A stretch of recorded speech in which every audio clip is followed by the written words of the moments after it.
All right, so we're walking up on the honeybee hive, and it's cooler. It's not winter, but it's we're having some freezes, so they're not super active. But looking at the front entrance of the hive on the ground, I don't see a bunch of dead bees, but I see a bee. Oh, I see another bee. I was looking to see, oh, they have some red pollen. That one had red pollen on its feet. Let me see if I can get, hopefully another one comes in with red pollen and I can show you guys. It's actually kind of cool looking. See, that's why Christmas is the red and green. That second hive.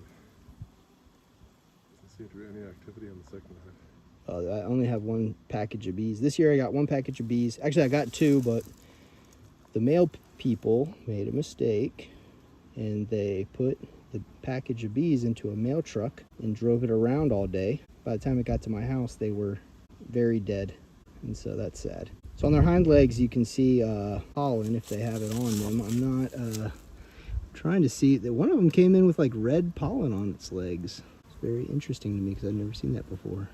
That one's got yellow. Sorry, I'm trying to watch the entrance because I can see that better than the phone screen because it's super sunny outside. So I was trying to get another good view of a bee with red pollen on its legs because I wanted to kind of do some research and find out what that was. But I don't know, I haven't seen anyone replicate it. I saw yellow pollen go in a few seconds ago. Different bees are doing different things. They got different little jobs. So some bees don't come in with any pollen. Anyways, we're gonna feed the bees today. So that's what the whole purpose of this video, one of the purposes of us being out here on the land is to feed the bees because that's something that needs to be done. So we're gonna put up a feeder. We're gonna make a feeder, video of that. And we're also going to open up this hive and put a feeder on top of it directly on the hive to make sure they're getting the full amount of that. But I was kind of hoping to see red on one of the other bees' feet, hind legs. See, but they're getting more and more active with us being here. They're not dead, which is good. I was a little bit concerned that they would be. You know, this is really not the best time of year that I moved them. Is really not the best. Ooh, there's red. See that guy? Did you see it? See him? Yeah. See him right there? He's got red on his feet. What is that? I've never seen that before. That's cool. We're gonna have red honey soon, okay? I'm just kidding. I don't know. Maybe it's possible. I don't know if you saw that. I hope you did. My phone just spritzed, but You're alive. I am live. I'm alive. All right, so we're gonna make some bee food. Now that we got water in the tower. So these sugar bags are just a little bit old. So we're gonna make sure they don't take all the trash with us and everything. But they were a little bit hard, that's why I band them together. Here's how we do it. Put sugar in a container, and we're about to turn this into a bee feeder actually too. Not quite this second. We're going to feed the bees in two different feeders in two different ways. That way, it's redundant systems. So if something is messed up in one of the systems, hopefully the other one will continue to feed the bees. So we don't have starving bees. We're going to use the water tower water to feed the bees. The cool thing about this tower is everything's off of gravity, obviously, because it's a water tower. But you get a pretty good flow of water if you turn it all the way out. But let's try to get it in the bucket, John. All right, so you add water. I'm not sure if it's an exact mixture. I'm sure beekeepers are going to disagree with that and say it's an exact mixture. You got to mix this amount of gallons with this amount. You get a paint stirrer on a drill, and you begin to mix.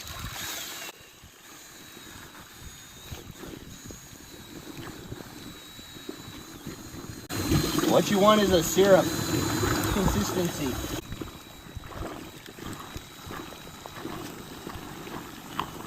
I want it to be more clear. Bees go nuts for this stuff. The bees go nuts for this stuff. They absolutely love it. It's gonna have a browner color. Like, I feel like it's like a light brown kind of. Some beekeepers will boil the water and then put the sugar in so it really gets a clear mixture. But I've done my bees that way, and I've also done it like this. This is way easier, no heat involved. The bees don't care. They will come and drink every bit of this.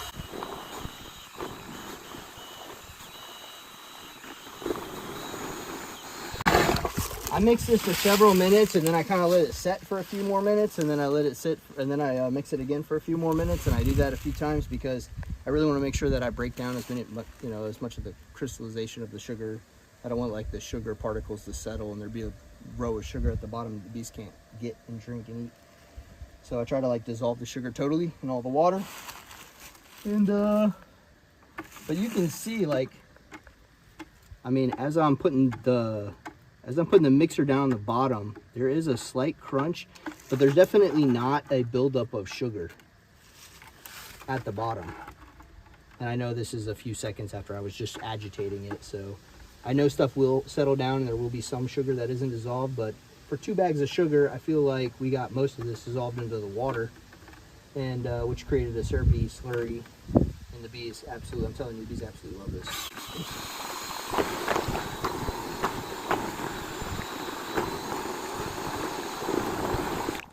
So I want to show you guys something real quick. So we had a yellow jacket nest right here, over here, in this hillside, which stung us as we were clearing. I don't know if one of the videos caught me screaming like a girl, which is hilarious. But something has come and dug out the nest of the yellow jacket nest, and eaten all of the bee larvae, which is like high in protein for the winter. A lot of animals need a lot of protein to stay warm and stuff and build up their coats. So I don't know what came in here. I don't know if it was like a raccoon or a badger, or I don't know. Who knows what it was. But I'm a little bit concerned because my bees are 10 feet that way.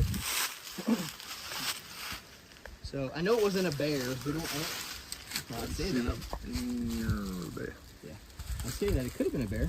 Bears love honey and actually they like the protein from the larva. That's why they tear into hives. They don't necessarily, I mean, they do eat the honey too, but they like the comb with all the bee larvae in it.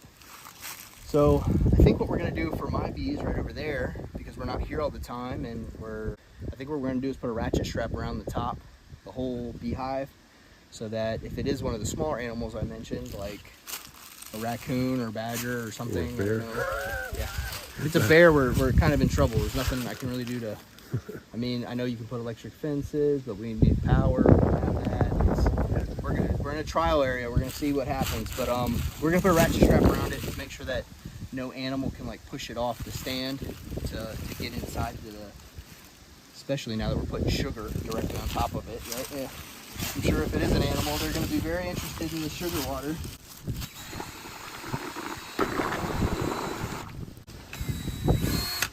So we're gonna mix this twice. The first time we're just gonna pour this sugar water into the feeder on the top of the beehive. Now, if you look in here, I have created some little pieces of plastic from, I guess, I really thought that was, so I'm gonna make a feeder out of this. I'm gonna drill holes around the edge. I'm gonna show you that.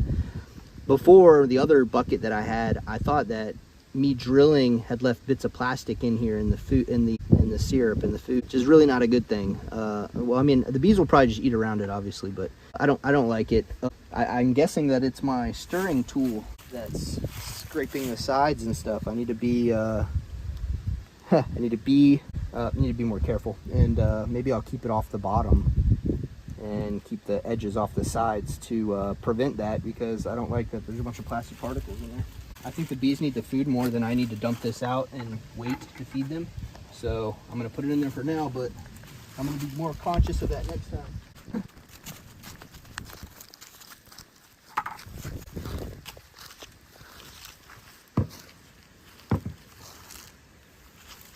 I haven't got my bee suit yet though. Okay, so this is a top box bee feeder. You can come get a close up of it so you can see what it looks like. You should be able to buy this at any of your bee supply stores. Mine was out in the weather for a couple days, which has caused it to turn black, but I did wash it with hot soapy water before we came out here. The way it works is you pour sugar water inside, and it actually has a big capacity for the sugar water to set in. Some of the other methods, you gotta like come feed your bees every day or something. This will hold like, I mean, that whole thing can be filled. So the way that works is the bees crawl up in here on the screen on the inside.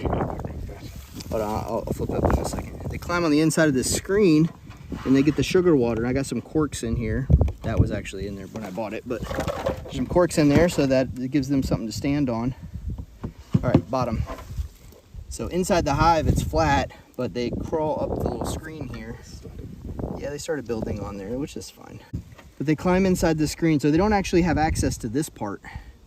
They only have access to the screen part, which you can see my hive is tilted slightly backwards, which is something we're gonna have to fix because this needs to be level or maybe even a little bit forwards. Generally, I handle my bees without a bee suit. Sometimes I do. I don't want to get stung today because we're videoing me and I scream for some reason like a little girl when I get stung. It's like, ah! I don't know. I can't really control it. It doesn't really hurt. It hurts a little bit when they sting, but it doesn't really hurt. I hear though that bee stings are very good for you, but I know there's a lot of health benefits to being stung by bees, especially if you have arthritis in your hands. You can take a bee and sting your hand. I've heard that the pain goes away. I knew a Russian guy that a friend of mine that was struggling. He was getting older, elderly gentleman, and he was having arthritis in his hands, and he would take bees and sting his hands, and I'd be like, "What are you doing? That's really weird." But he would sting his hands, and his arthritis would be gone for 4 or 5 days, 3 or 4 days, something like that. But for me, it makes me scream like a little girl. So they glue everything together. That with this like little, there's a name for it. You have to research that too, apparently. But they like glue everything together essentially, and so I just do that to kind of break the seal of it.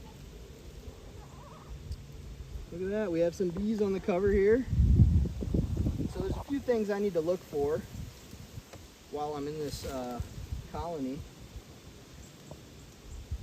I'm looking for like disease, and that was a dead bee. There's one dead bee in there. See Dad standing back because he's worried about I said bee sting, so now I should have a hive tool. I left that in the container up there, and I was debating on whether or not it would be amazing to go up there and go grab it, but instead I just decided that we'd do it like this instead. Because I'm not doing a hive inspection. I'm not going to go through this all the way. I'm kind of looking on the cover to see if I see any hive beetles or... But, whoa. We zoomed in quite a bit. Okay, here we go. We're zoomed out now. So, this is my friend Frank. Bees are gentle. A lot of people have this misconception that bees are gonna, like, they're all out to sting you and get you. And I get why people think that. And if I was super violent right now and like dug in here and pulled some stuff out, and if I did that, they would absolutely, come out and attack me. But if you're super kind and you're nice to them, they're pretty much nice to you. The problem is though, sometimes inadvertently, because we're big and clumsy humans, or I am anyways, sometimes I make mistakes. And when you're pulling these frames out, you might accidentally squish somebody. Ooh, there was one of the bees there with the red pollen on its legs, but it went down before I could get a video of it. So you squish one, and then it tells the rest of the hive that it's squished and hurt by you, and then they come out in this huge swarm. And if you don't have your bee suit on when that happens, they'll have fun with you. You seem like a little girl. Or at least I do sometimes when I get stung. Are you gonna put the feeder in there? Trying to get the bees off the top and go into hive. Alright, so I'm looking around the edges to make sure I don't squish anyone. I try to be super gentle and nice. Because it's leaning back, you're gonna put the entrance at the back of the hive? No, I don't want to. Little changes can really mess them up because they're so tiny. Because they might come to the front and be like, oh, I can't make it to my hive. Freak out. All right, so I'm getting these little pieces of plastic out with these leaves. That's what I'm gonna do. That's my solution to this thing that I've caused.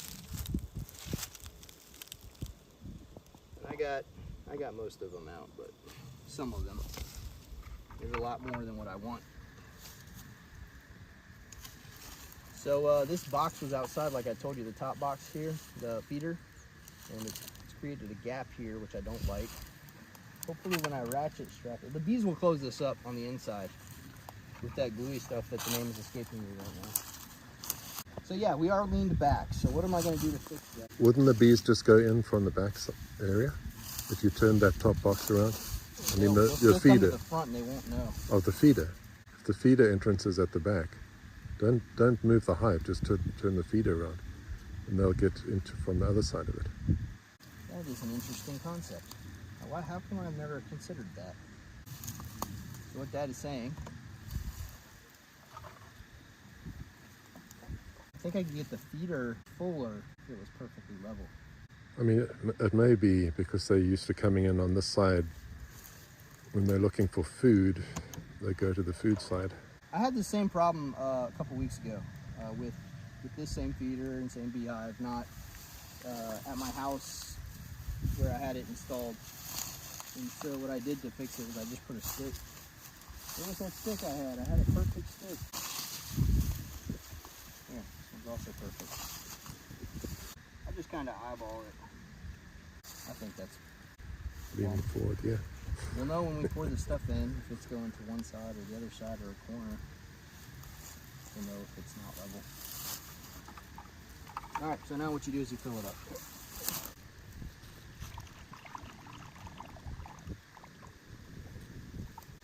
As you can see, there's quite a capacity on this. And I have seen them eat this entire container in like a day. Uh-oh. Oh, you got somebody who's unhappy. I saved you. Be free. So what I do is I like dip my fingers in this and I put some going down because the bees really, really like this stuff. I do this. I don't know if you're supposed to do that, but whenever I do it, they come up really quick. Not like immediately, but like within 10 to 15 minutes, they're trying to investigate where that sugar came from. Whenever you do this, you don't put the top on because you don't want bees getting in here. Because if they get in here, they will drown. This is not a place that it's not easy for them to get in and out. Also, you run the risk of other bees coming in. So you can close this front entrance when you put the top on it. Actually, you could even leave this cover off. But I'm thinking about it right now. I'm like, where am I going to put this if I leave this cover off? So what I'm going to do is I'm going to put the top cover on and I'm going to back it all the way to the back so that they can't get in that entrance in the front. So the front of this is flush with that hole that's there so they can't get into it. And I'm just going to make sure that this is on. It's on the beehive. So the bees will crawl up in there inside their own hive and it won't be robbed, and they will be getting sugar water at their leisure inside their own beehive. And they don't have to worry about being robbed and all that goodness. So here's a regular beehive. I never really went over one with you guys. And I assembled all these myself. This is a cover, this is a top. I'm not sure if there's a difference there. They're both tops, they both go on the top. But there is a certain way that they go because of this cutout here. Now when it's on top of the beehive, look in here. If you leave the cover back, they'll still be able to exit. But if you go all the way forward, it closes the door and they won't be able to. So that's why there's a little bit of play there. You can decide if you want bees to be able to come in. If it's not like a strong colony, you really want to do an entrance excluder, like an entrance reducer, so that they have a chance to build up. Because if there's a stronger bee colony in the area, they can be attacked, and bees will go inside the box and steal all their honey and resources and stuff. All right, so what we have here is this is a brood box. This is a honey super. Start at the top. Honey super brood box. You can see the difference in the size, obviously. So when beekeepers start to get honey from their bees, they put a queen excluder between the two boxes. It keeps the queen from coming up, because when you're harvesting this, all your honey, this will be filled with honey. If there's a bunch of brood in there, when you decap it, all of the brood is kind of gross, kind of nasty. You don't want a bunch of dead baby bees in your honey going in there with your slurry as you're harvesting it. So what you do is you exclude the queen. The queen's the one who lays the eggs. So basically all the baby bees stay in the brood box, and all the honey will be brought up by the worker bees, who are small enough to fit through these tiny gaps.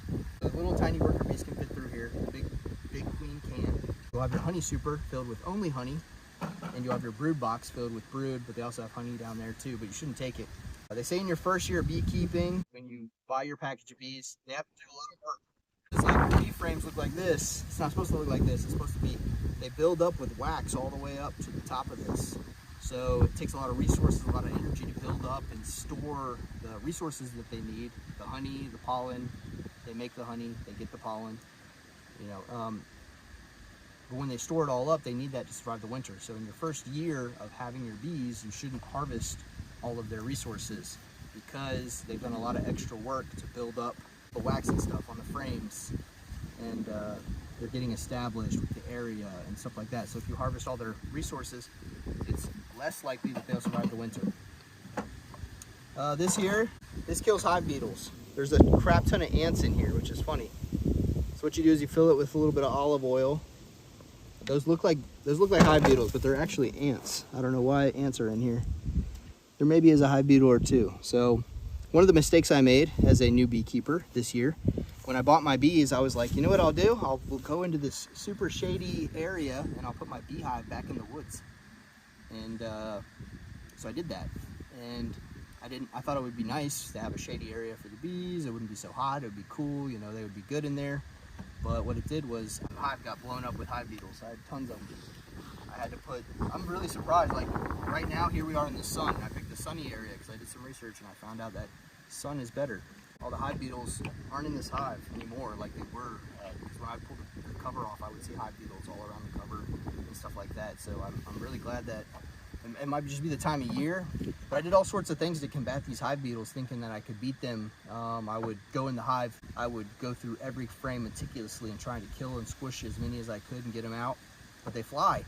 So they lay these little larvae in there and they go through all the little chambers that your bees have made and they make your honey ferment and they eat the larva and kill a bunch of your bees and all this stuff, right? That's why they're really bad. They also fall out onto the ground in the front of your beehive and lay the eggs down in the ground, and it's like their cycle. So there's like little larvae in the ground that turn into hive beetles and fly up and fly into your beehive. I put down poison on the ground to kill all the larvae. I was still having trouble with hive beetles. I had a trap between every frame. All these things I did, it wasn't enough to kill them all. So that's when I decided at the end of the year this year, I didn't want to move the bees. I wanted to keep them near my house where I could feed them regularly and check on them regularly. But instead, what I did was, you know, everything was saying you have to move them a mile away. You have to move them at least a mile. And I didn't have that type of property where my house is right now. So I was like, I guess I'm gonna have to move them out to the land where I'm not able to check on them. I need the amount of food for them to last, so that, you know, I'll come every 2 weeks or so and I'll feed them and stuff, and that way they'll still have food. But I will say that this did kind of solve the hive beetle problem because there's no hive beetles, and I still have the hive beetle traps in there. And I'm checking them to make sure. Maybe you guys can give me some tips. I know that there's beekeepers watching this that are actually have dealt with these issues before. This little guy, little tiny spider. Ah! You went Yeah, in. he's cool. He's good. It's just a little guy. There's different types of food you can feed your bees. It doesn't necessarily have to be sugar water. You can feed them. It's called like bee Gatorade. It's really not called that, but that's essentially what it is. It's a slurry like this where it's a liquid, but it's got like a bunch of vitamins and minerals that bees use to survive. So we're gonna stop this video. We're gonna turn this into a bee feeder, and then we're gonna leave this here as well.